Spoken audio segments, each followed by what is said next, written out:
आपने कभी ऐसा चुनाव नहीं सुना होगा। कोई चुनाव बता दीजिएगा जिसमें विदेश में बैठे हुए किसी धन कुबेर ने कहा हो, जॉर्ज सोरेस ने, कि मैंने $1 बिलियन रखा है मोदी की सरकार में। कोई ऐसा उदाहरण बताइएगा, कोई ऐसा उदाहरण बताइएगा जब पाकिस्तान के मंत्री स्तर के व्यक्ति ने एक नहीं दो दो तीन तीन बयान दिए हो, और उसका बयान फवाद चौधरी का क्या था? बीजेपी हारनी चाहिए, मोदी हटना चाहिए, उसके बाद जो मर्जी हो कर लेंगे।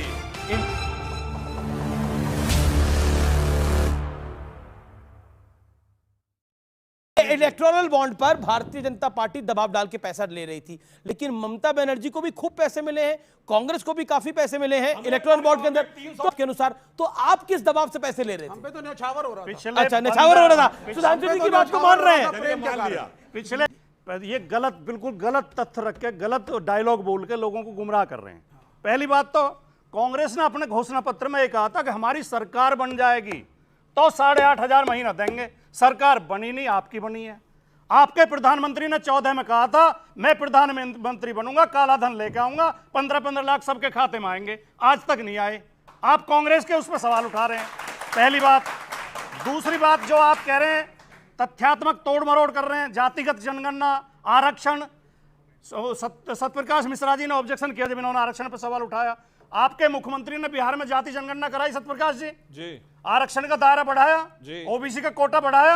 ये पूरे देश में बढ़ाएंगे, पूरे देश में कराएंगे जाति जनगणना, ओबीसी का कोटा बढ़ाएंगे। अगर नहीं बढ़ाएंगे, जहां करिए, हिमाचल में क्यों नहीं हो रही, पंजाब में क्यों नहीं, तेलंगाना में क्यों नहीं, ये है कहां बोलेंगे। देखिए और सुनिए, सरकार में आप। दूसरी बात, खाली एक ये मतभेद नहीं है जाति जनगणना और ओबीसी कोटा। नीतीश कुमार जी जो बिहार के मुख्यमंत्री हैं वो सीए के विरोधी हैं, अग्निवीर योजना के विरोधी हैं, यूसीसी के विरोधी हैं। तीनों योजनाओं को वापस लेने की बात चुनाव में करते रहे हैं। जी। और जो चंद्रबाबू जो एक बात और पूरा होने दें, चंद्रबाबू नायडू जो इनके सहयोगी हैं, सबसे जवाब दे दूं जी।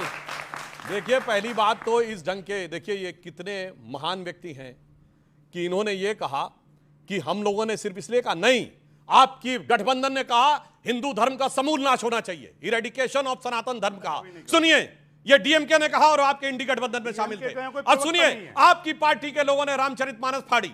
सुनिए, सतीश जारकिहोली, कर्नाटक का पीडब्ल्यूडी मिनिस्टर जो कार्यकारी अध्यक्ष था, उसने कहा हिंदू शब्द गंदा है। राहुल गांधी ने कहा हिंदू धर्म में जो शक्ति है मुझे उससे लड़ना है। सुनिए, राहुल गांधी की यात्रा में तमिलनाडु में जाकर उन्होंने उस जॉर्ज पुनिया का साथ दिया जिसने कहा कि इस देश की धरती इतनी पवित्र है कि मैं टच ना हो जाऊं, इसलिए मैं जूता पहनता हूं, शर्म आनी चाहिए। इसके बाद हमने जाके कहा ऐसा नहीं कि केवल एक आपने कहा हिंदू धर्म की बात। और सोचिए कितने बड़े भक्त हैं कि पढ़ना पड़ रहा है कि अयोध्या में ये था, प्रयाग में ये था, चित्रकूट में ये था, नासिक में ये था। ये दर्शाते हैं जो आके हमें ज्ञान दे रहे हैं। और सुनिए, दूसरी बात इन्होंने कहा पीडीए की बात, तो मैं कहता हूं अवधेश पासी जी ने जीता है, और अयोध्या की जीत इनके लिए बहुत बड़ी जीत है और हमारे लिए निश्चित रूप से बहुत खटकने वाली जीत है। तो बताइए, अवधेश पासी बनेंगे लोकसभा में नेता? संसदीय दल नहीं बनेंगे, संसदीय दल परिवार का रहेगा। अखिलेश यादव, सुनिए, अखिलेश यादव वहां से छोड़ के आए हैं क्योंकि जब छोटी वाली नेता विपक्ष की पद थी विधानसभा में, अब बड़ी वाली मिल गई तो परिवार के पास ही बड़ा वाला रहना चाहिए। मैं दावे से कहता हूं किसी दलित को नहीं देंगे और सिर्फ अपने को देंगे। और दूसरी बात मैं कहना चाह रहा हूं, इन्होंने कहा ये चुनाव, तो इस बार का चुनाव वाकई बहुत अलग प्रकार का था। आपने कभी ऐसा चुनाव नहीं सुना होगा। कोई चुनाव बता दीजिएगा जिसमें विदेश में बैठे हुए किसी धन कुबेर ने कहा हो, जॉर्ज सोरेस ने, कि मैंने $1 बिलियन रखा है मोदी की सरकार हटाने के लिए। मैं चुनौती से कहता हूं, इससे पहले आपने कोई चुनाव नहीं सुना होगा कि कांग्रेस का कोई नेता विदेश के अखबार में आर्टिकल लिखे। डेली स्टार बांग्लादेश का अखबार, शशि थरूर आर्टिकल लिखते मोदी हैज टू गो। कोई ऐसा उदाहरण बताइएगा, कोई ऐसा उदाहरण बताइएगा जब पाकिस्तान के मंत्री स्तर के व्यक्ति ने एक नहीं दो दो तीन तीन बयान दिए हो, और उसका बयान फवाद चौधरी का क्या था? बीजेपी हारनी चाहिए, मोदी हटना चाहिए, उसके बाद जो मर्जी हो कर लेंगे। इन टोटो वही। इससे पहले कभी बताइएगा, विदेश में छपी खबर की बात नहीं कर रहा हूं, रूस के विदेश मंत्रालय ने ऑफिशियल बयान दिया कि भारत के चुनाव को विदेशी शक्तियों के द्वारा प्रभावित करने का प्रयास किया जा रहा है। और ऐसी जुगलबंदी तो अंदर और बाहर से नजर ही नहीं आई कि जो बात ये कह रहे थे वही बात बाहर कही जा रही थी। इसलिए इस चुनाव को बहुत सहजता से लेना इतना आसान नहीं है। मल्लिकार्जुन खड़गे ने एक बहुत बड़ी स्टेटमेंट दी। एनडीए गवर्नमेंट गलती से बनी हुई है। मोदी जी को एक तो मैंडेट नहीं है और माइनॉरिटी गवर्नमेंट है, ये गवर्नमेंट कभी भी गिर सकती है। करना चाहता हूं जो इन्होंने कहा कि मोदी जी विपक्ष के नेताओं के साथ करते, तो मैं याद दिलाना चाहता हूं प्रणब मुखर्जी को भारत रत्न किसने दिया? मोदी जी की सरकार में। पीवी नरसिम्हा राव को भारत रत्न किसने मिला? मोदी जी की सरकार में। एससी जमीर और तरुण गोगोई को पद्म अवार्ड किसके मिला? मोदी जी की सरकार में। प्रकाश सिंह बादल को कब मिला? मोदी जी की सरकार में।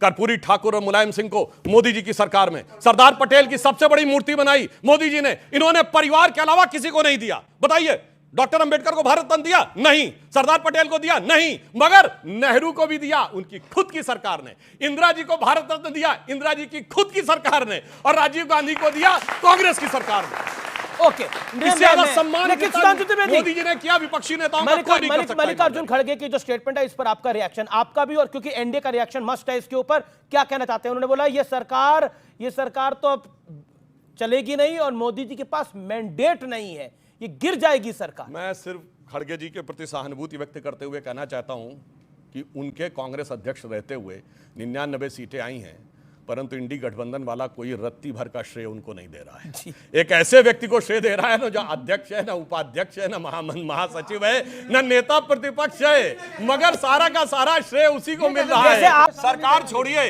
इंडी गठबंधन पहले ही अलग हो गया। आम आदमी पार्टी ने बयान दे दिया कि उसका गठबंधन सिर्फ लोकसभा चुनाव तक था, दिल्ली में खत्म। ये खड़गे जी को क्यों लग रहा है सरकार गिरेगी? अरे भैया, पहले अपना तो देख ले, उनका तो गिरना शुरू हो गया। जी जी जी, और वो ख्वाबों ख्यालों में सोच रहे हैं। ये चौका मारने के चक्कर में कई बार आदमी बोल्ड हो जाता है, कई बार छक्का भी लग जाता है। नहीं, छक्का तो लग जाता है। तो और कांग्रेस की लास्ट 240 सीटें कब आई थी? ये भी पहली चीज इन्होंने कहा कि साहब अपोजिशन में से किसी ने बताई नहीं थी। मल्लिकार्जुन खड़गे जी ने अभी आपके चैनल पे अभी बोला हम चाहेंगे सरकार चले और अच्छी तरह चले। This is good wishes. ये बताइए, केंद्र में सरकार, हमें इलेक्टोरल बॉन्ड मिले 6000 करोड़ के, ये कांग्रेस को 2000 करोड़ किसके लिए मिले? नहीं, एक मिनट, 2000 वो कहते भी रहेंगे। एक मिनट, सुन मेरी बात सुनिए। नहीं, ये आप अब बीच में नहीं बोल रहा था, मैं बीच में नहीं बोल रहा था, मैं बीच में नहीं। जब एक तरफ गलत कह रहे हो, भ्रष्टाचार है, तो मैं लेता भी चला जा रहा हूं। गजब है भाई। और सुनिए, तृणमूल कांग्रेस की एक राज्य में सरकार 1600 करोड़ रुपए, ये सवाल ही नहीं। आपको कोर्ट में गए और आपने चिल्ला कहा इलेक्टोरल बॉन्ड गलत है, और मैं लेता भी चला जा रहा हूं, खटाखट। अच्छा सुनिए, हम प्रेशर डाल के ले रहे थे और इनको 2000 करोड़ न्यौछावर होकर मिल रहा था, जो तृणमूल कांग्रेस को 1600 करोड़ न्यौछावर होकर मिल रहा था, डीएमके को 850 करोड़ न्यौछावर होकर मिल रहा था। गजब टक्कर देते हैं ये लोग। जो उसने कहा वायलेंस, बेटा आपको पता है जब नेहरू जी प्रधानमंत्री बने तो क्या वायलेंस हुई थी? 15 से 20 लाख लोग मारे गए थे और 1.5 से 2.25 करोड़ लोग बेघर बार होकर इधर से उधर आए थे।